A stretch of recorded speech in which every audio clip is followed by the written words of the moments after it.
पढ़ाई वह पड़ाव है जो आपको ऊंचाइयों तक ले ही जाएगा, बस पढ़ाई रोकना मत।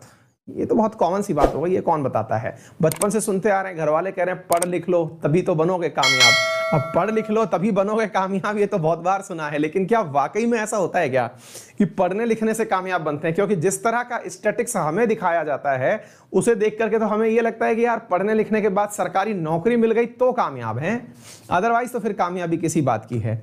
साथियों, आप अपने आसपास के तमाम माहौल में अगर एक चीज नोटिस करें तो आप ये जरूर पाएंगे कि पढ़े लिखे लोग औसतन जो अनपढ़ रह गए। अच्छा, अब यहां पर भी पढ़ने लिखने का भी ना एक बहुत लिटरल सेंस है, थोड़ी फिलोसॉफिकल हो जाएगी बात। मैं आपको वो लिटरल सेंस में पढ़ाई की बात नहीं कर रहा हूं कि आप ये याद कर लें कि एंटीगुआ की राजधानी क्या है, कि बारबुडा की राजधानी क्या है। मैं ये पढ़ाई तो होती ही है। असल में यहां पर पढ़ाई का मतलब है कि पढ़े तो सही लेकिन गुणे नहीं। गुणे का मतलब आपने पढ़ाई तो करी लेकिन आपके अंदर फीचर आए ही नहीं पढ़ाई वाले, तो आपकी वो पढ़ाई व्यर्थ है। क्योंकि मैंने आपसे अक्सर कहा है कि बहुत सारे अधिकारी बनने के बाद भी पद से हटा दिए जाते हैं। रिसेंटली आपने काफी सारे ऐसे उदाहरण देखे हैं जिसमें कि कई कलेक्टर्स को किसी ना किसी चलते कोई उन्होंने पब्लिक में ऐसा ऑफेंस किया जिसके चलते उनको अपने पद से हाथ धोना पड़ा। तो अब अल्टीमेटली मुद्दा यह है कि जो भी आप पढ़ रहे हैं उससे आपका पूर्ण विकास हुआ या नहीं, यानी कि आपने पढ़ाई तो करी लेकिन पढ़ाई को अपने अंदर आत्मसात किया या नहीं, अपने अंदर इनर सोल में उसे उतरने दिया या नहीं। आप पूछेंगे सर इसका क्या मीनिंग होता है? साथियों, हम में से बहुत सारे लोग पढ़ते हैं लेकिन पढ़ने का महत्व बहुत कम लोग समझते हैं। बोले कैसे? कई बार आप में से अधिकांश पढ़ते विद्यार्थियों को लगता है कि जिस दिन मेरा एग्जाम क्वालिफाई हो जाएगा उसी दिन जाकर मैं लायक बनूंगा। लेकिन चलिए एक रिवर्स थॉट प्रोसेस देता हूं, थोड़ी सी कहानी है, जरूर सोचिएगा और विचार करके मुझे बताइएगा। क्या कभी आपको लगा है कि अपन अक्सर अखबारों में, न्यूज मीडिया के माध्यम से एक बात सुनते आते हैं और वो बात होती है कि रिक्शा चालक का बेटा आईएएस बना, फिर आप सुनते हैं कुली का बेटा कुछ बन गया। यानी आप बहुत ही नॉर्मल घर के लोगों को बहुत बड़े पद पर सेलेक्ट होते हुए सुनते हैं।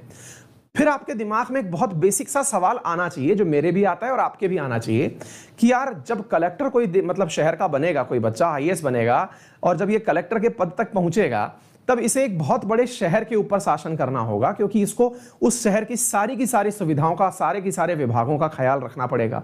शहर में अमीर हैं, गरीब हैं, पिछड़ा हैं, वंचित हैं, सबका ख्याल रखना होगा।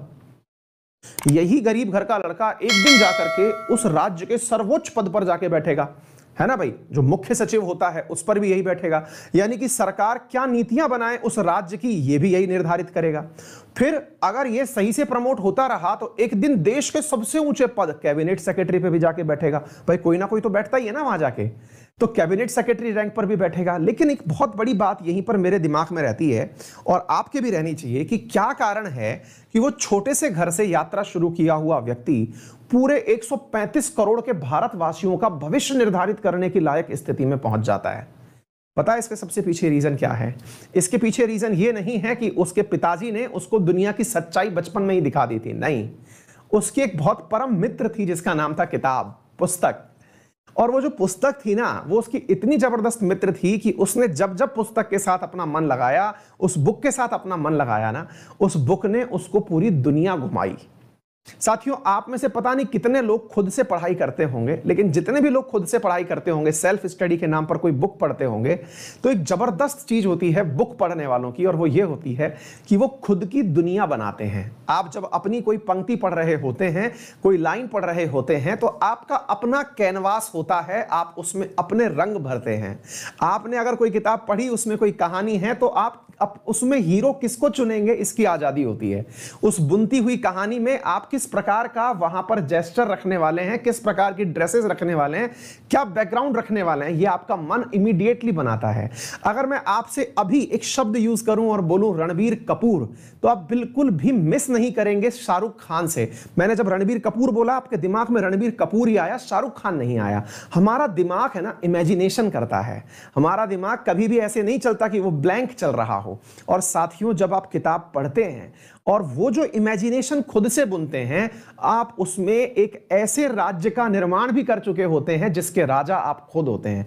और वही राजा जब राज करने निकलता है तो क्या कैबिनेट सेक्रेटरी, भैया वो डोनाल्ड ट्रंप छोड़िए, बाइडेन का पद भी लेकर के बैठ जाए ना, तो भी दुनिया पर राज कर सकता है। तो पुस्तकें मजाक नहीं हैं, पुस्तकें आपकी वो दोस्त हैं जिन्होंने आपको इतनी फ्रीडम दी है कि आप मन के राजा हैं और अपनी चीजों को बिल्कुल धरती पर उतारने के लिए तैयार तैयार हैं। इसलिए दुनिया के जितने भी सफलतम व्यक्ति हुए हों, उन्होंने पुस्तकों को अपना सबसे प्रिय मित्र बनाया। अगर समय दिया तो किताबों को दिया, इंसानों को नहीं। यह बात बहुत ज्यादा सटीक है, जीवन में उतारिएगा। ये जीवन में पुस्तकों का महत्व है। हालांकि बहुत कम समय में बड़ी सारगर्भित बात मैंने आपको बताने का प्रयास किया है, लेकिन इसे अपनाइएगा और जानिएगा कि किताबें कितनी अल्टीमेट मित्र होती हैं। और अगर आपने भी ऐसा ही फील किया है तो मुझे कमेंट बॉक्स में थम्स अप करके जरूर बताइए।